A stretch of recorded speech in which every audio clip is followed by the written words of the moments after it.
레위기 6장 8절부터 7장 38절인데요. 설교 자료는 뒤쪽에 있으니까 못 받으신 분들은 받으시면 좋겠습니다. 제사장을 위한 제사 지침, 그동안 1장 1절부터 6장 7절까지가 5가지 제사법이었습니다. 번제, 소제, 화목제, 속죄제, 속건제 5가지를 다루었고요. 한 주에 한 가지씩 다루었고, 그리고 이제 오늘은 좀 다시 반복되고 있는데요. 1장 1절부터 6장 7절까지가 5가지 제사법을 다루었고, 그리고 오늘 본문 6장 8절부터 7장 마지막 절까지가 다시 한번 5가지를 반복하는 것입니다.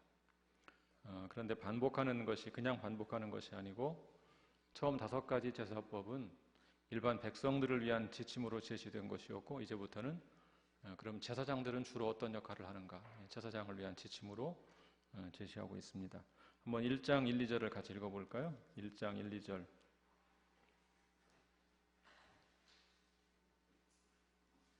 (1장 1, 2절) 시작. 여호와께서 회막에서 모세를 부르시고 그에게 말씀하여 이르시되 이스라엘 자손에게 말하여 이르라.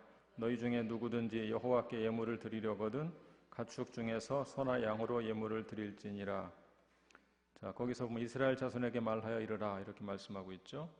6장 8절과 9절을 한번 보시죠. 6장 8절과 9절.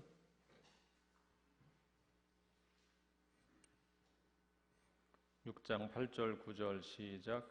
여호와께서 모세에게 말씀하여 이르시되 아론과 그의 자손에게 명령하여 이르라. 번제의 규례는 이러하니라. 번제물은 아침부까지 제단 위에 있는 석쇠 위에 두고 제단의 불이 그 위에서 꺼지지 않게 할 것이요. 이번에는 누구에게 말하라고 했습니까? 아론과 그의 자손, 제사장들에게 말하라 그랬죠. 자, 나누어 드린 자료를 보시면 오늘 본문의 구조가 나와 있습니다. 번제, 소제, 소제 중에 제사장의 소제, 또 속죄제, 속건제, 화목제, 피와 기름은 먹지 말라, 화목제물 중에서 제사장이 받을 소득, 맺는 말. 자, 그동안 다루었던 것과 차이가 한 가지 있습니다. 차이가 뭘까요? 그동안 다루었던 5가지 제사, 그것과 차이가 한 가지가 있어요. 뭘까요? 순서가 좀 바뀌지 않았나요? 화목제가 중간에 있었죠. 번제, 소제, 화목제, 속죄제, 속건제 이렇게 다루었는데 화목제가 맨 마지막으로 갔습니다. 제사의 순서가 좀 바뀌었죠. 1장부터 5장까지 그동안 다루었던 제사들은 신학적인 차원에서 배열된 것입니다. 그러니까 처음 3가지 그 제사가 여호와께 향기로운 냄새를 내는 소위 그 화제라고 불렸던, 불로 태워 바치는 화제라고 불렸던 것을 3가지로 묶어놓은 것이고, 그 다음 나머지 2가지 속죄제, 속건제는 주로 죄를 사하는 것을 2가지를 묶은 것입니다. 그렇게 의미를 따라서 분류를 했던 것이고, 오늘 다루는 6장과 7장의 순서는 시행 빈도에 따른 것입니다. 그러니까 제사장들이 이걸 시행해야 되기 때문에 좀 더 자주 시행하는 것부터 순서대로 해서 이렇게 좀 바뀌었습니다. 그래서 매일 드리는 정규적인 제사, 번제, 소제, 제사장의 소제 이런 게 제일 먼저 나왔고, 또 절기나 죄를 지었을 때 드리는 의무적인 제사, 속죄제가 나오고, 속건제는 규칙적인 기준을 따라 드린 제사가 아니라서 그 다음에 나왔고, 마지막 화목제는 선택적인 제사라서 배열했습니다. 그래서 이런 제사장의 직무를 감당하는 사람들에게 설명해 주기 위해서 자주 하는 것부터 쭉 순서를 따라서 배열했기 때문에 바뀌었습니다. 자, 번제 먼저 보겠습니다. 6장 8절부터 13절. 6장 8절부터 13절. 저와 함께 한 절씩 교독하겠습니다. 여호와께서 모세에게 말씀하여 이르시되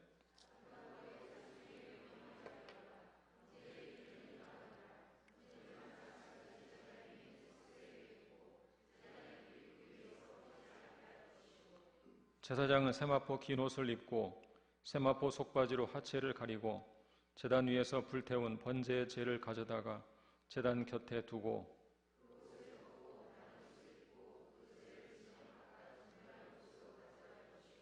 제단 위에 불은 항상 피워 꺼지지 않게 할지니 제사장은 아침마다 나무를 그 위에서 태우고 번제물을 그 위에 벌려놓고 화목제의 기름을 그 위에서 불사를 찌며.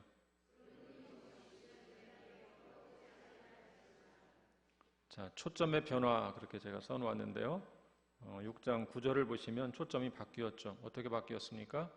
그동안에는 이스라엘 자손에게 말했지만 이제는 아론과 그의 자손에게 명령하고 있죠. 그래서 제사를 집례하는 제사장들을 위해서 이 단락을 다시 한번 반복하는 것입니다. 좀 더 구체적으로 말하면 희생 제물을 먹는 데 있어서 제사장의 역할은 무엇인가, 이런 것 좀 집중해서 다시 한번 반복하고 있는 것이고요. 번제단의 불을 꺼지지 않게 하는 목적 그랬는데요. 6장 9절 다시 한번 읽어보죠. 6장 9절 시작. 아론과 그의 자손에게 명령하여 이르라. 번제의 규례는 이러하니라. 번제물은 아침까지 제단 위에 있는 석쇠 위에 두고 제단의 불이 그 위에서 꺼지지 않게 할 것이요. 또 12, 13절 12, 13절 시작. 제단 위에 불은 항상 피워 꺼지지 않게 할지니 제사장은 아침마다 나무를 그 위에서 태우고 번제물을 그 위에 벌려놓고 화목제의 기름을 그 위에서 불사를 찌며 불은 끊임이 없이 제단 위에 피워 꺼지지 않게 할지니라. 주로 어떤 사실을 강조하고 있습니까? 불이 꺼지지 않게 하라, 이것을 강조해서 말하고 있죠. 보통 다른 제사는 낮에 드렸고요, 아침과 저녁에 번제를 드렸습니다. 그러니까 저녁 번제를 드리고 나면 다음날 아침까지는 제사가 없죠. 그때 꺼질 가능성이 높죠. 다들 자고 있는 시간이니까 그때 꺼지지 않게 하라 그랬는데요. 이렇게 불이 꺼지지 않게 하는 목적이 무엇일까? 원시 시대도 아닌데, 부싯돌로 불 붙일 때도 아닌데 왜 꺼지지 말라고 할까? 꺼지지 말게 하라고 했을까? 생각해 볼 필요가 있죠. 여러분, 처음 이스라엘 백성들이 번제를 드릴 때 자신들이 불로 붙인 것이 아닙니다. 하늘에서 불이 내려서 제물을 태우기 시작했습니다. 하나님의 특별한 이적으로 그렇게 했던 것이죠. 뭘 상징하겠어요? 하나님의 임재를 상징하는 것이죠. 그러니까 제물을 바치는 것이 단지 그냥 죽은 우상에게 형식적으로 제사를 드리는 것이 아니고 살아계신 하나님의 임재가 있다는 것을 보여주기 위해 하나님의 친히 불로 역사했던 것이죠. 그러니까 그 불을 꺼트리지 말라는 거예요. 정확히 꼭 그 불이 아니어도 관계없지만 상징적 의미로 하나님이 그렇게 붙여주신 불을 꺼트리지 말라는 거예요. 하나님의 임재를 지속적으로 머물게 하라, 그런 것이죠. 데살로니가 전서 5장 19절 말씀 같이 한번 읽어볼까요? 시작. 성령을 소멸하지 말며. 신약적으로 말하면 성령의 불이 꺼지지 않게 하라, 그 말이죠. 성령을 소멸하지 말라. 문자적으로 생각하면 이상하죠. 성령이 소멸됩니까? 그런 일은 없죠. 그 말이 아니고 성령의 역사를 소멸시키지 말라, 그 얘기죠. 성령의 역사를 소멸시키지 말라. 그래서 구약시대에 번제단의 불이 꺼지지 않게 하라 하는 말씀을 신약적으로 적용한다면 성령의 역사를 소멸시키지 말라, 그런 말씀이라고 볼 수 있습니다. 자, 제사장의 의복을 보겠습니다. 의복 6장 10절과 11절을 다시 한번 보겠습니다. 시작. 제사장은 세마포 긴 옷을 입고 세마포 속바지로 하체를 가리고 제단 위에서 불태운 번제의 재를 가져다가 제단 곁에 두고 그 옷을 벗고 다른 옷을 입고 그 재를 진영 바깥 정결한 곳으로 가져갈 것이요. 자, 제사를 드리는데 옷을 갈아입는 내용이 나오죠. 제사를 드릴 때 입는 옷이 따로 있고 재를 진영 밖에 버릴 때 입는 옷이 구별되어 있었습니다. 성소 안에서 제사를 드릴 때 제사장들은 거룩한 제사장의 옷을 규정된 것으로 입어야 됐습니다. 그렇지만 재를 버릴 때는 그 옷을 입을 수 없고 다시 일반 옷으로 갈아입고 재를 버렸던 것이죠. 그러니까 거룩한 것과 속된 것이 섞이지 않게 하라는 것이죠. 거룩한 것과 속된 것을 구별하기 위해서 이런 의복까지도 이렇게 규정했던 것이죠. 그 다음 남은 재들의 처리. 여러분, 번제는 하나님께 완전히 다 불태워서 바치는 제사거든요. 화목제 같은 것은 남겨서 그것을 먹고 이렇게 하지만 번제는 그런 게 없습니다. 그래서 심지어 불태우고 남은 재마저 진영 바깥에 버리게 하는 것입니다. 그러니까 번제물이 전적으로 하나님의 것이다 하는 것을 보여주는 것이죠. 사람은 아무 유익이 없어요. 사실 번제는 그리 좋아하지 않았어요. 화목제를 좋아했죠. 제사를 드리고 이부 순서가 있잖아요. 우리도 그렇잖아요. 가끔 먹을 때, 교제할 때 즐거운 게 있잖아요. 그런데 번제는 의도적으로 그렇게 했어요. 아무것도 남기지 못하게 재까지도 다 갖다 버리라고 그랬어요. 완전히 헌신하는 것을 가르치기 위해서 그런 것이죠. 자, 두 번째 소재를 보겠습니다.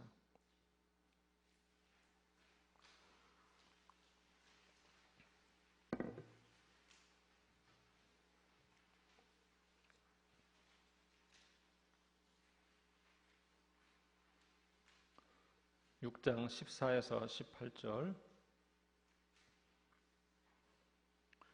6장 14에서 18절, 또 한 절씩 교독하겠습니다. 소재의 규례는 이러하니라. 아론의 자손은 그것을 제단 앞 여호와 앞에 들이되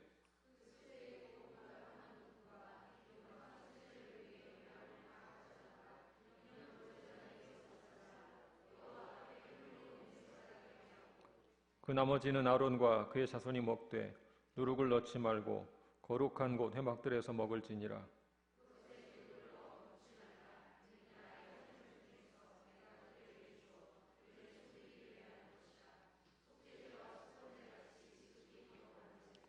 다 같이 아론 자손의 남자는 모두 이를 먹을지니 이는 여호와의 화제물 중에서 대대로 그들의 영원한 소득이 됨이라.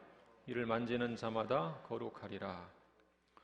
자, 2장에도 소재를 다루었었는데 2장의 소재와 차이점이 있다면 2장의 소재는 일반 백성들이 성전에 가져오는 것이라면 여기 언급하는 소재는 제사장들이 매일 아침 저녁으로 번제와 함께 드리는 곡물제입니다. 소재는 많은 경우 번제와 함께 이렇게 드렸습니다. 자, 소재물의 거룩성, 소재물은 여호와 앞에 드린 것이기에 거룩합니다. 그래서 거룩하게 구별된 제사장들이 거룩하게 구별된 장소의 회막들에서 먹어야 했습니다. 의미가 있죠. 거룩하게 구별된 제사장들이 거룩하게 구별된 장소 회막들에서 먹어야만 했습니다. 또 거룩하게 구별된 것이기에 무엇을 넣으면 안 됩니까? 누룩을 넣으면 안 되는 것이죠. 자, 이를 만지는 자마다 거룩하리라. 6장 18절에 보면 이를 만지는 자마다 거룩하리라. 그러면 정말 좋겠죠. 가서 만지기만 하면 거룩해지니까. 이 말씀은 종종 그래서 오해를 불러일으키는데요. 여러분, 구약에서 부정한 것에 접촉하면 어떻게 됩니까? 부정하게 되죠. 거룩한 것 접촉하면 어떻게 됩니까? 거룩해지지 않습니다. 참 불합리하죠. 그런데 여러분, 그게 사실 아닙니까? 잘 생각해 보세요. 악한 것은 쉽게 전염되지만 좋은 것은 좋은 것이 있다고 금방 배워지는 것이 아니에요. 우리가 좋은 습관을 쌓기 위해 3년이 걸렸는데 3일이면 사라져요. 그렇죠? 그러니까 좋은 것은 쉽게 전염되는 것이 아니에요. 구약시대에 거룩하면 자동적으로 전염되는 것이 아닙니다. 그래서 이 말씀은 만지면 거룩하게 된다 그 말이 아니고 만지는 자는 거룩해야 한다 그런 얘기예요. 만지는 자는 거룩해야 한다. 소재물을 만지는 자마다 거룩해야 한다. 그래서 좀 달리 말하면 거룩한 소재물을 함부로 만지지 말라. 경고하는 말씀이죠.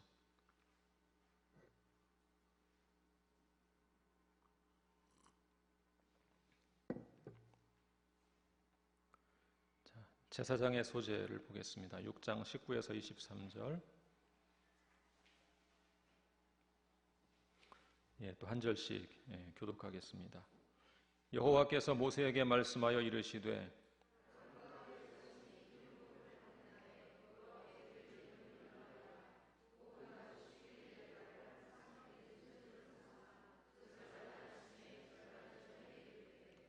그것을 기름으로 반죽하여 철판에 굽고 기름에 적셔 썰어서 소재로 여호와께 드려 향기로운 냄새가 되게 하라.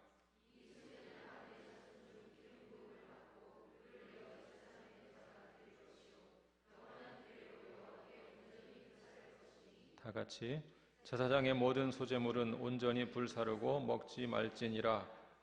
자, 아론과 그의 자손이 기름 부음을 받는 날에 이렇게 되어 있죠. 20절에 보시면 아론과 그의 자손이 기름 부음을 받는 날에 좀 문자적으로 직역한 것인데요. 좀 의역하자면 기름 부음을 받는 날부터 그런 말입니다. 기름 부음을 받는 날부터. 자, 그때부터 시작해서 매일 소재를 드렸습니다. 히브리서 7장 27절은 그런 사실을 잘 보여주고 있죠. 같이 읽어볼까요? 히브리서 7장 27절 시작. 그는 저 대제사장들이 먼저 자기 죄를 위하고 다음에 백성의 죄를 위하여 날마다 제사 드리는 것과 같이 할 필요가 없으니 이는 그가 단번에 자기를 드려 이루셨음이라. 그리스도의 희생 제사를 설명하는 것인데 그때 비교하면서 뭐라고 말합니까? 제사장들은 날마다 제사를 드렸다 그랬죠. 날마다 제사를 드렸다. 그래서 기름 부음을 받는 날부터 시작해서 날마다 제사를 드렸다. 그런 사실이죠. 자, 그것을 통해 히브리서 기자는 그리스도의 제사장 직분이 아론의 제사장 직분보다 더 우월하다 이 말씀을 하기 위해서 그 사실을 인용하고 있는 것이죠. 그래서 우리 그리스도인들은 그리스도께서 단번에 자신을 들이신 십자가 희생 제사를 통하여 모든 죄를 용서받았습니다. 그렇지만 여러분, 우리가 기억하실 것이 있는데 우리는 날마다 그 사실을 기억하고 살아야 되는 것입니다. 희생 제사는 단번에 이루어진 것이지만 우리는 날마다 그 사실을 기억하고 사는 것이 마땅하다는 것입니다. 자, 또 6장 23절에 보시면 제사장의 모든 소제물은 온전히 불사르고 먹지 말지니라 그랬죠. 제사장의 소제는 1, 2, 3, 4, 5장에 언급되지 않습니다. 여기서 주목할 것은 제사장이 자신을 위해 드린 제물은 절대로 먹지 못하게 했다는 거예요.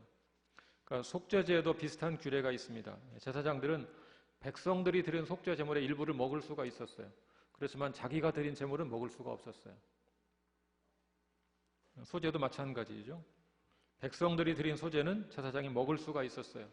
그렇지만 제사장 자신을 위해 바친 소제물은 온전히 불살라서 바쳐야 했습니다. 여러분 한번 이 상황을 잘 생각해 보세요. 소제는 뭘 드리는 겁니까? 곡식을 드리는 것이죠. 고대 히브리 사회가 곡식이 풍부한 사회였겠습니까? 그렇지 않습니다. 여러분 사실은 지금도 곡식이 풍부하지 않습니다. 전 세계적으로. 아니, 엄밀히 말하면 풍부하죠. 다 먹으면 풍부한데, 나눠 먹으면 풍부한데 한쪽은 남고 한쪽은 모자라고 여전히 지금도 굶는 나라가 굉장히 많습니다. 그러니까 먹을 것이 해결된 것이 그리 오래된 것이 아니죠. 우리 사회도. 우리가 어렸을 때도 먹을 것이 많이 부족했죠. 그러니까 먹을 것이 부족한 시대에 곡식을 올려서 온전히 불태워 바치는 것입니다. 남겨서 먹을 것이 아무것도 없어요. 여러분 제사 드려보셨죠? 제사. 귀신이 다 먹고 아무것도 없습니까? 다 남아있어요. 온전히 남아있죠. 제사를 드리는 날은 먹을 생각에 기대감을 가지고 있죠. 저는 그러다가 잠들었어요. 어렸을 때 주로. 기다리다 12시까지 기다리다 잠들었죠. 여러분 우상의 제사는 다 남아있는 것입니다. 그런데 하나님께 드리는 제사, 특별히 소제 같은 것을 제사장이 자신을 위해 드릴 때는 온전히 바치는 거예요. 남겨서 먹을 것이 아무것도 없어요. 뭘 강조하는 거겠어요? 제사장은 하나님께 온전히 자신을 바치는 존재가 되어야 한다. 그 말씀을 가르쳐주기 위한 것이죠. 자, 그 다음 속죄제입니다. 6장 24에서 30절.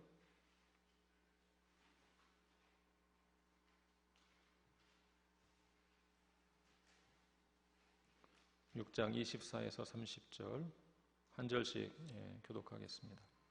여호와께서 모세에게 말씀하여 이르시되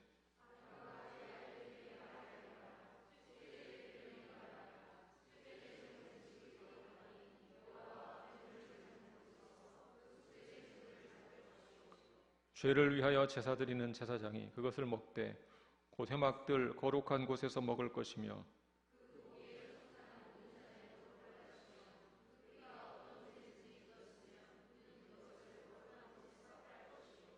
그 고기를 토기에 삶았으면 그 그릇을 깨뜨릴 것이요 유기에 삶았으면 그 그릇을 닦고 물에 씻을 것이며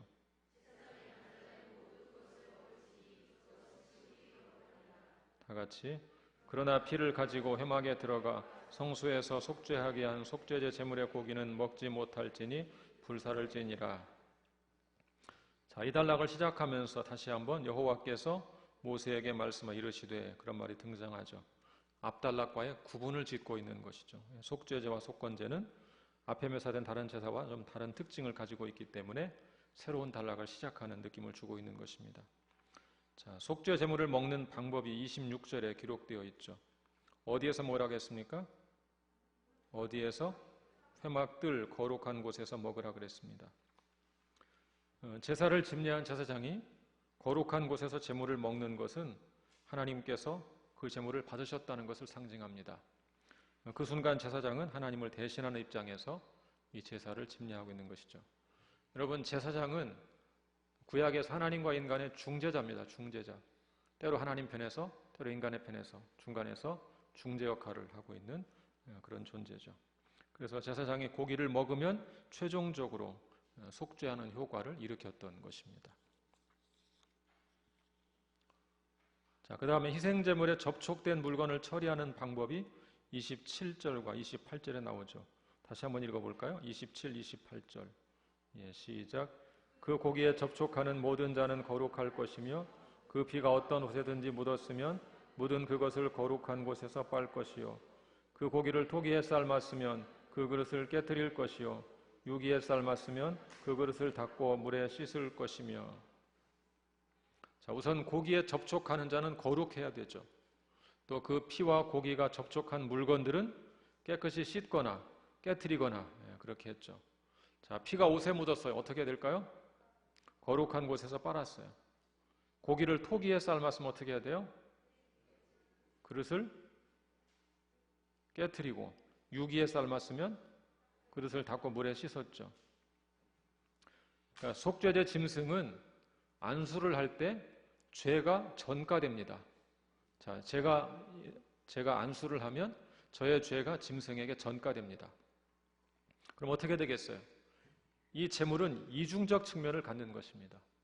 제물 자체는 거룩한 물건이죠. 거룩한 존재죠. 거룩한 하나님께 드릴 제물로 갖고 온 건 거룩한 거죠. 그렇지만 내 죄가 전가되었기 때문에 오염된 것이죠. 자, 그런 이중적 측면이 있어요. 그래서 오염의 문제를 해결하기 위해서 옷에 피가 묻으면 옷을 빨아야 되는 것이고, 자, 그런데 왜 토기는 깨트리고 유기는 씻을까요? 토기는 스며들겠죠. 스며든다고 보았던 것입니다. 여러분, 화분 같은 것도 그냥 토기는 스며드는 것이고 유약을 바른 유기는 스며들지 않죠. 그러니까 유약을 바른 유기는 그냥 씻고 그렇게 했던 것이죠. 그래서 지극히 거룩한 제물이지만 인간의 죄가 전가되었다는 측면에서 오염된 것이죠. 그래서 옷은 빨고 토기는 깨뜨리고 유기는 씻어내고 이렇게 했던 것이죠. 자, 다섯 번째, 속건제를 보겠습니다. 속건제. 7장 1절부터 10절.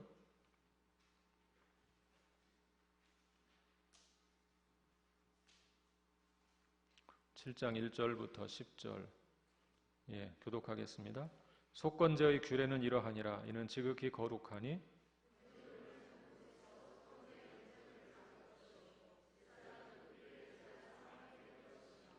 그 기름을 모두 들이되 곧 그 기름진 꼬리와 내장에 덮인 기름과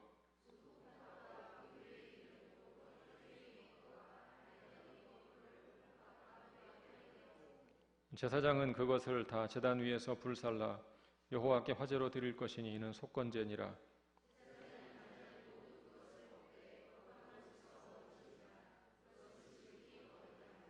속죄제와 속건제는 규례가 같으니 그 제물은 속죄하는 제사장에게로 돌아갈 것이요.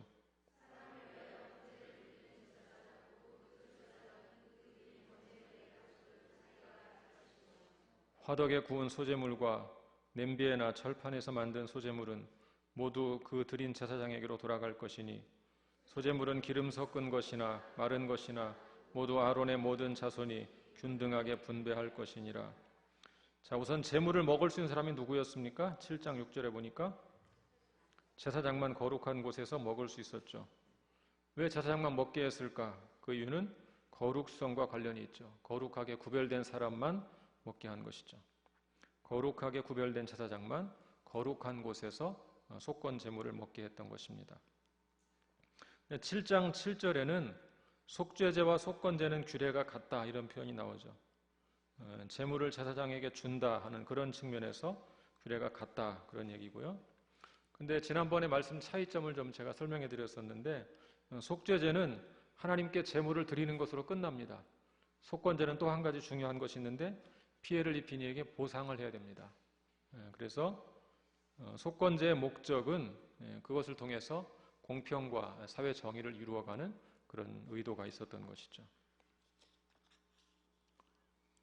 자, 그런데 좀 특이한 것은 8절, 9절, 10절에서 갑자기 번제, 소제 규정을 다시 한번 간단하게 다루고 있습니다.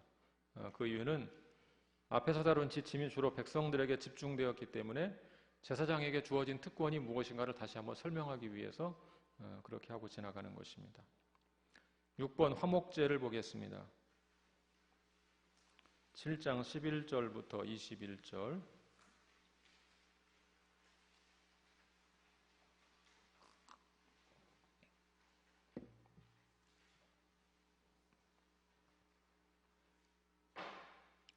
(7장 11절부터 21절) 교독합니다. 여호와께 드릴 화목제물의 규례는 이러하니라.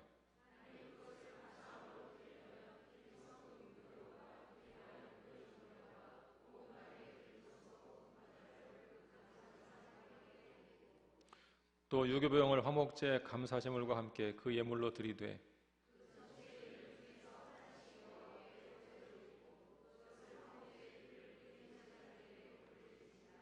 감사함으로 드리는 화목제물의 고기는 드리는 그날에 먹을 것이요 조금이라도 이튿날 아침까지 두지 말 것이니라.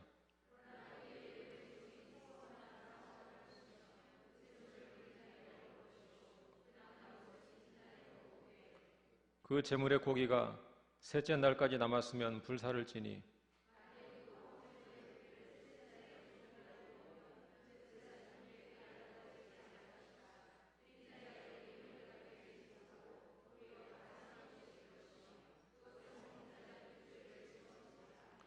그 고기가 부정한 물건에 접촉되었으면 먹지 말고 불사를 것이라. 그 고기는 깨끗한 자만 먹을 것이니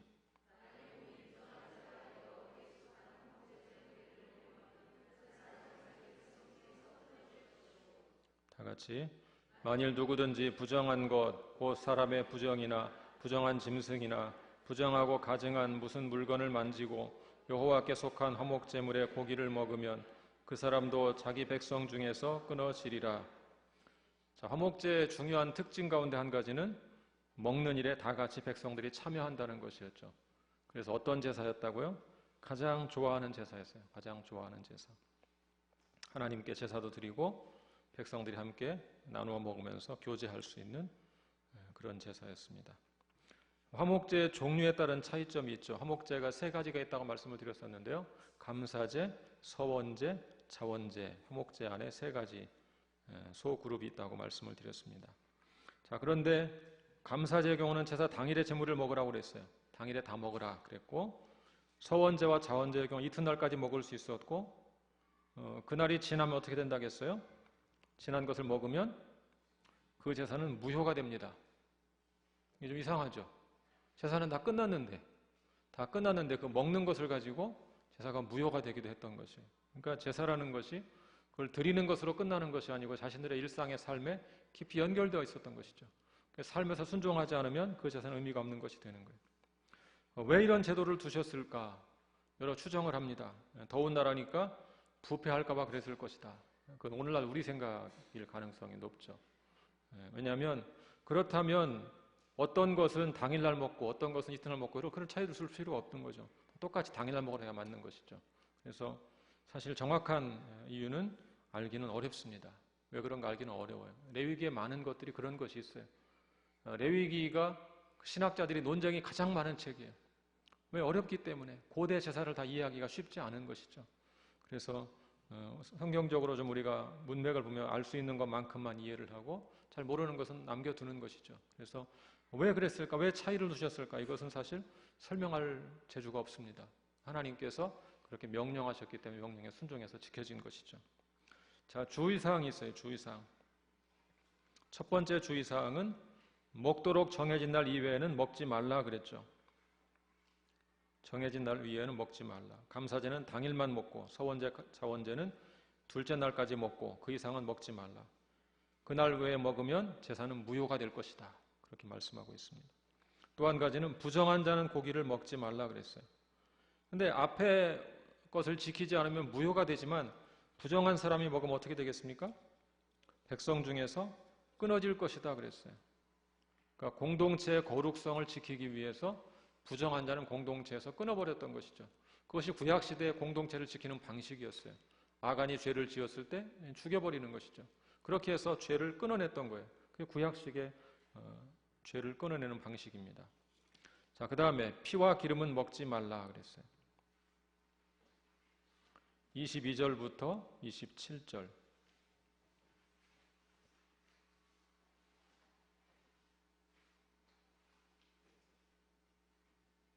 22절부터 27절 또 한 절씩 교독하겠습니다. 여호와께서 모세에게 말씀하여 이르시되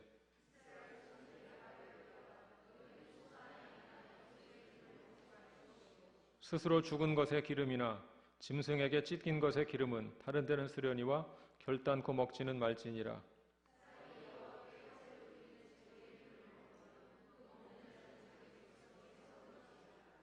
너희가 사는 모든 곳에서 새나 짐승의 피나 무슨 피든지 먹지 말라.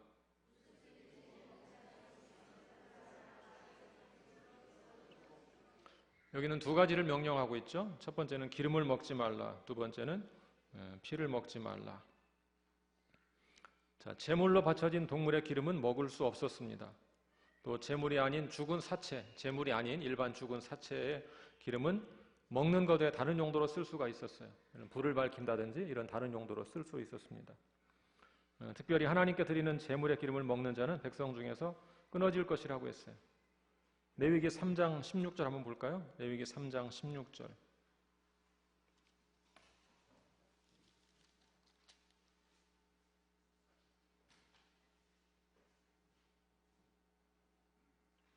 시작. 제사장은 그것을 제단 위에서 불사를 찌니 이는 화제로 드리는 음식이요 향기로운 냄새라. 모든 기름은 여호와의 것이니라. 모든 기름은 누구의 것이라고 했어요? 여호와의 것이라고. 여러 가지 해석이 있다고 말씀을 드렸죠. 의사 선생님들은 콜레스테롤을 먹지 못하게 하려고 하나님이 다 드셨다 뭐 이렇게 설명하기도 합니다. 또 어떤 사람들은 기름 부위가 가장 좋은 것이기 때문에 고대에는 좋은 것으로 여겼기 때문에 그랬다. 또 향기로운 냄새, 좋은 냄새를 여러분 삼겹살을 구워야 냄새가 많이 널리 퍼지는 거잖아요. 그러니까 기름 냄새가 그런 것이기 때문에 그렇다. 여러 가지 해석이 있는데 이것도 역시 사실 완전히 의문을 풀어주지는 못합니다. 다만 이것을 어기는 것은 하나님께 불순종하는 것으로 간주된 것은 분명하죠. 하나님이 명령하셨고 어기면 불순종으로 간주해서 공동체에서 끊어질 것이다 그랬어요. 자, 그 다음에 두 번째는 피를 먹지 말라. 피를 먹지 말라. 그러니까 피를 먹지 말라 그 말은 뭐 이렇게 피를 마시지 말라 이런 얘기는 아니에요.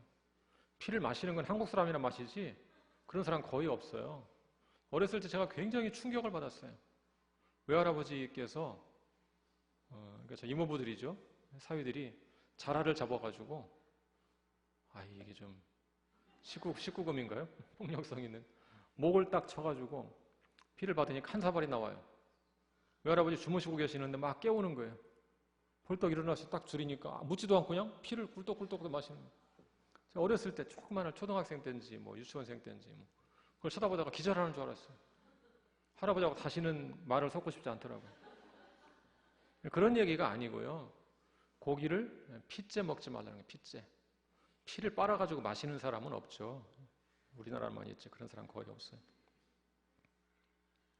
그러면 고기를 먹을 때 피를 완전히 빼내고 고기를 먹고 피가 있는 채로 먹지는 말라 그랬는데 왜 피를 먹지 말라고 했을까?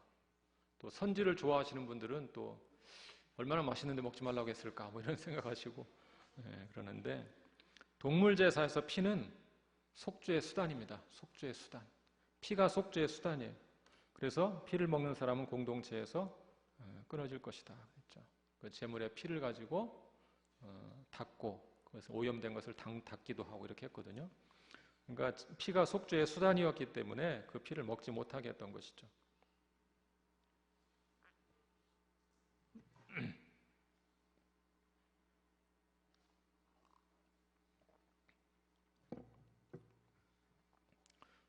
당연히 알고 계시겠지만 구약의 제사법은 오늘날 그대로 지킬 필요는 없습니다. 선지를 좋아하시면 자유롭게 드시고요. 드셔도 괜찮습니다. 화목제물 중에서 제사장이 받을 소득 7장 28절부터 36절까지 한 절씩 또 교독하겠습니다. 여호와께서 모세에게 말씀하여 이르시되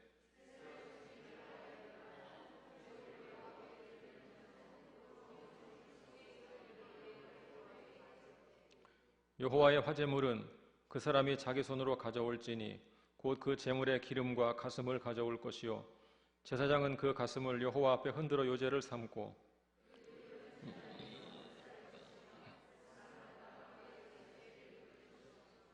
또 너희는 그 화목 제물의 오른쪽 뒷다리를 제사장에게 주어 거제를 삼을지니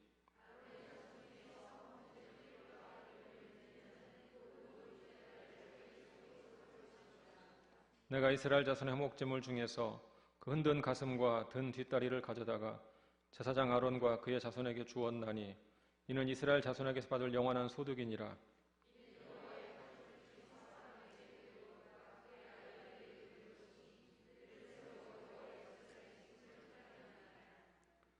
다 같이 곧 그들에게 기름 부은 날에 여호와께서 명령하사 이스라엘 자손 중에서 그들에게 돌리게 하신 것이라.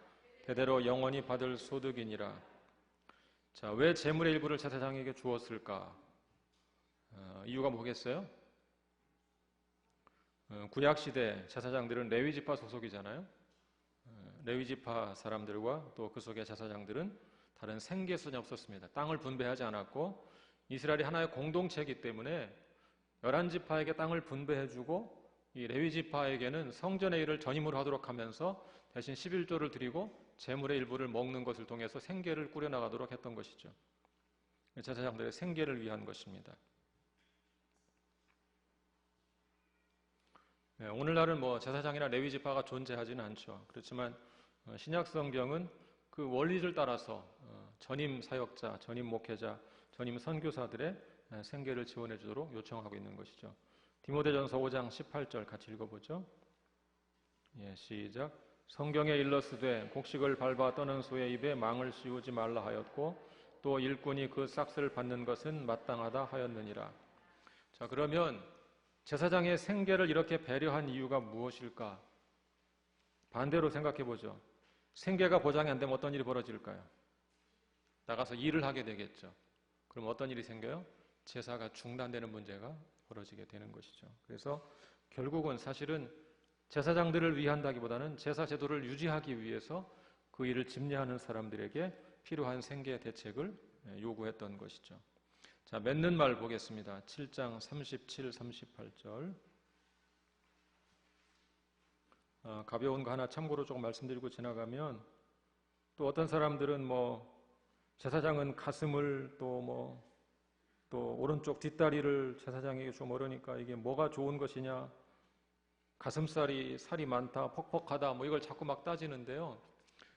오늘날 우리의 기호, 의학적인 지식 이런 것으로 이 성경 해석하는 게 약간 시대착오적인 해석입니다.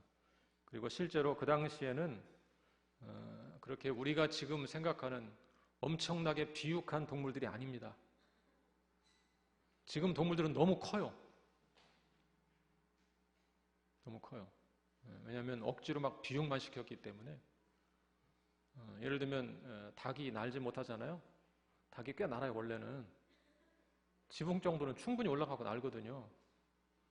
어렸을 때 양계장에서 양계장 늘 닭을 보고 살았죠. 근데 왜 그래요? 그때는 자유롭게 놀고 살았거든요. 넓은 양계장에서 날아다니면서 돌아다녔거든요. 그렇게 하고 자란 지금 어때요?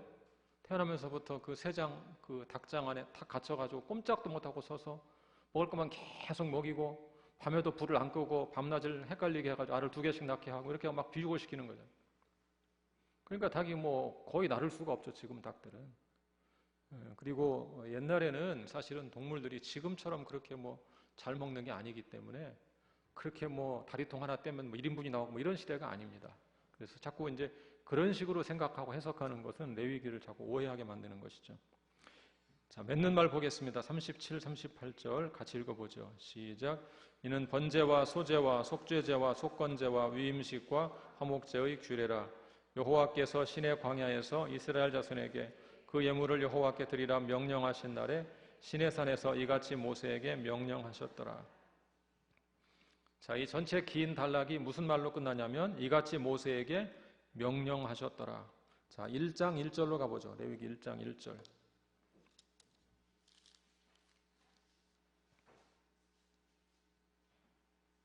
1장 1절. 시작. 여호와께서 회막에서 모세를 부르시고 그에게 말씀하여 이르시되. 자, 모세에게 말씀하시는 것으로 시작해서 모세에게 말씀하시는 것으로 끝나는 것입니다. 여호와께서 말씀하신 것으로 시작해서 여호와께서 말씀하신 것으로 끝납니다.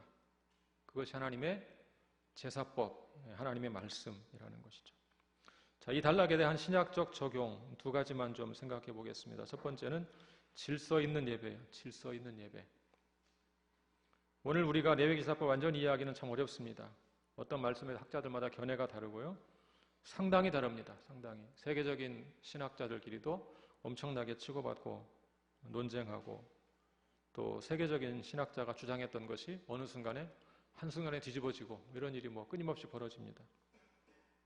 다 이해하기는 어려워요. 그런데 중요한 교훈, 가장 중요한 교훈 한 가지는 바로 질서 있는 예배입니다. 하나님께서 이렇게 세세하게 명령하셨어요. 하나님이 디테일하게 명령하셨어요. 어떤 것은 이해하고 어떤 것은 이해하지는 못해요. 왜 그러셔서 이해하지 못해요? 그런데 중요한 것은 그것을 지키는 것이죠. 하나님께 합당한 예배를 드려야 된다는 것이죠. 고린도전서 14장 40절 한번 같이 읽어볼까요? 같이 읽습니다. 시작. 모든 것을 품위 있게 하고 질서 있게 하라. 이게 배경을 알 필요가 있는데요. 고린도전서 12장에 은사를 다룹니다. 은사. 13장은 사랑을 다룹니다. 사랑은 성령의 열매를 대표하는 것이 사랑이죠. 14장은 다시 은사 중에서 두 가지 중요한 은사, 예언과 방언의 은사를 비교해 다룹니다. 그 이야기를 쭉 다루고 이건 14장 마지막 절에서 모든 것을 품위 있게 하고 질서 있게 하라. 고린도 교회가 예배 가운데 질서가 없었습니다. 때로 어떤 초신자가 방언의 은사를 가지고 있다고 해서 나서서 자기가 말씀을 전하겠다고 하고 이런 일이 생겼던 것이죠. 질서가 무너져 있으니까 사도 바울이 쭉 정리를 해주고 마지막에 모든 것을 품위 있게 하고 질서 있게 하라 명령을 했던 것이죠. 그러니까 구약의 배경을 가지고 생각한다면 레위기에 그렇게 디테일하게 제사법을 가르쳐 주시는 이유는 질서 있는 예배, 하나님께서 원하시는 예배를 순종해서 드리라, 그런 메시지를 주고 있는 것이죠. 오늘날 교회 중에도 예를 들면 퀘이커라는 종파가 있어요. 퀘이커 교도. 퀘이커 교도 다 그런 것은 아니지만 이런 방식 예배를 드리는 퀘이커 교도가 있어요. 주일날 다 같이 모여요. 묵상으로 기도하기 시작해요. 설교자를 정하지 않아요. 성령께서 말씀하시면 벌떡 일어나요. 오늘 주께서 제게 말씀하셨습니다. 그 사람이 설교하는 거 나는 해볼까요? 우리도 한번? 이따가 주여 왔습니다. 촉이 왔습니다. 그럼 딱 나가서. 그러니까 왜 그런 예배를 생각하게 되었을까요? 그 반대쪽에는 뭐가 있어요? 완전히 격식을 쫙 갖춘 예배. 그것이 있었던 것이죠. 어떤 생각을 했냐면 성령께서 일할 여지가 없다 이런 생각을 한 거예요. 그러니까 좀 열어놓고 하자. 그래서 양극단이 존재하는 것입니다. 한쪽은 틀을 꽉 짜서 지금도 예를 들면 주일 낮 예배 기도는 웬만한 장로교는 장로님만 하십니다. 장로님들만. 그리고 다 규정을 하죠. 이 강단은 담임 목사만 올라가고 부목사는 밑에서 하고 이런 걸 다 규정을 하는 것입니다. 숨 막히죠. 숨 막혀요. 제가 지금도 기억나는 어렸을 때 강대상 올라갔다가 죽도록 혼나고 이런 애들 있죠. 담임 목사님께 혼나고. 그래서 저는 그때 무슨 생각이 들었냐면 청소하는 집사님은 왜 올라갈까 이 생각이 들었어요. 그분은 왜 혼내지 않을까? 청소도 자기가 할 것이지 이런 생각을 했어요.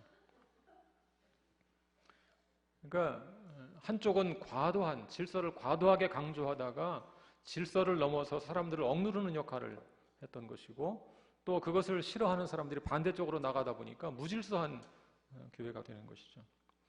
그런데 우리가 구약의 레위기와 고린도 전서의 교훈을 살펴보면 성령의 인도를 따르는 것이 매우 중요하지만 그것도 역시 교회 안에서 질서를 따라하는 것이 옳다 하는 것입니다. 그래서 질서 있는 예배를 드릴 때 그 예배를 하나님께서 기쁘게 받으신다 그런 얘기죠. 자, 두 번째 신약적 적용 두 번째는 제사에서 가장 중요한 것은 뭐다? 순종이다. 레위기는 계속 반복적으로 이 규례에 순종할 것을 명령합니다. 어기면 공동체에서 끊어진다 이런 말도 하고요. 굉장히 무서운 어떤 경고를 하고 있는 것을 볼 수 있죠. 사실 어떤 규례는 현대인들이 이해하기가 쉽지 않죠. 그런데 이해하기 쉽지 않지만 이해할 수 있는 범위에서 이해하는 것이고 제일 중요한 교훈은 순종이라는 거예요. 순종. 제사법 아까 본 것처럼 1장 1절 여호와께서 모세에게 말씀하여 이르시되, 그리고 마지막 7장 마지막 절에 여호와께서 모세에게 명령하셨더라. 이렇게 끝나는 것입니다. 하나님이 말씀하심으로 시작하고 하나님이 말씀하심으로 끝나는 것이죠. 말씀에 순종하지 않으면 그 제사는 무효가 되는 것으로 반복해서 말하고 있습니다. 자, 사무엘상 15장 22절 한번 보죠. 사무엘상 15장 22절 시작. 사무엘이 이르되 여호와께서 번제와 다른 제사를 그의 목소리를 청종하는 것을 좋아하심같이 좋아하시겠나이까. 순종이 제사보다 낫고 듣는 것이 순양의 기름보다 나으니. 이 배경을 아시죠? 초대왕 사울이 임의로 제사를 드렸어요. 사무엘을 기다리다가 늦으니까 자기가 제사를 집례해버렸어요. 그때 왕은 제사를 집례할 권한이 있습니까? 없습니까? 없습니다. 제사는 선지자나 제사장이 집례할 수 있는, 사무엘이 집례할 수가 있었던 것이죠. 사무엘은 제사장 역할과 사사 역할을 함께 했던 사람인데요. 근데 이제 그가 할 수 있는 일인데 자기가 집례했단 말이에요. 그러면서 또 뭐라고 하냐면, 하나님께 제사를 드리는 것이 좋은 거 아닙니까? 이런 얘기를 하는 거예요. 자, 그랬을 때 사무엘이 뭐라고 말했습니까? 순종이 제사보다 낫고 듣는 것이 순양의 기름보다 낫습니다. 제사의 가장 중요한 게 뭐라고요? 순종. 근데 불순종하면서 제사를 드린다고 하는 거예요. 사울은 제사를 드리기 위해서 순종하지 않았다, 이렇게 말하고 있는 것이죠. 제사를 드리기 위해서. 내가 나쁜 거 했습니까? 도둑질했습니까? 뭘 했습니까? 제사를 드렸습니다. 이렇게 나오는 것이죠. 얼마나 앞뒤가 안 맞는 말이에요. 제사의 핵심과 본질이 순종인데 순종하지 않으면서 제사를 드린다고 주장하고 있는 것이죠. 그때 참 명언 중에 명언이죠. 성경 말씀이지만 순종이 제사보다 낫고 듣는 것이, 하나님의 말씀을 듣는 것이 그 수많은 순양의 기름을 바치는 것보다 낫습니다. 삼위일체 하나님 가운데 한 위격이신 성자 예수 그리스도께서도 고난을 통해 순종을 배워 실천하셨죠. 우리 한번 같이 읽어볼까요? 히브리서 5장 8절 9절. 시작. 그가 아들이시면서도 받으신 고난으로 순종함을 배워서 온전하게 되셨은즉 자기에게 순종하는 모든 자에게 영원한 구원의 근원이 되시고. 자, 그리스도께서 고난을 통해서 순종함을 배우셨어요. 그리고 온전하게 되셨고, 또 이제는 우리도 그분에게 순종하는 자가 되어야 되죠. 자기에게 순종하는 모든 자에게 영원한 구원의 근원이 되셨다. 그러므로 우리가 구약의 제사법을 통해서 배워야 될 가장 중요한 교훈, 그것은 바로 순종이라는 것입니다. 하나님의 말씀에 순종하는 것, 그것이 제사제도를 통해 우리에게 가르쳐주는 가장 중요한 교훈입니다. 우리 함께 기도하겠습니다.